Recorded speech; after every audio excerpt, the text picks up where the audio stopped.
আরেকটি কোশ্চেন যেটিতে আঞ্জুম আরা প্রশ্ন করেছেন, যার কোমরে ব্যথা ছিল আগে। স্যার, আমি নোয়াখালী থেকে বলছি। আমি আপনার পেশেন্ট ছিলাম, কোমরে ব্যথা ছিল, সুস্থ হয়েছে, এখন হাঁটুতে ব্যথা, কি করব স্যার?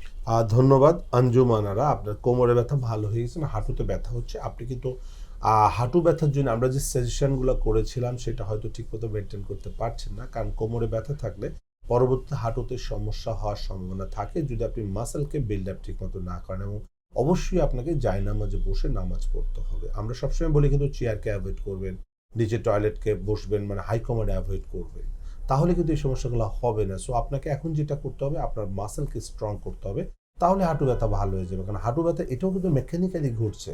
সো আপনাকে আমি এখন সাজেস্ট করি আপনি 2 থেকে 3 সপ্তাহ কন্টিনিউ ফিজিওথেরাপি করে মাসেলকে বিল্ড আপ করে দেন আপনাকে 5 ওয়াক্ত নামাজ যেটা আছে অবশ্যই আপনি জায়নামাজে নামাজ পড়বেন। তাহলে ইনশাআল্লাহ আপনি সুস্থ থাকবেন, ভালো থাকবেন।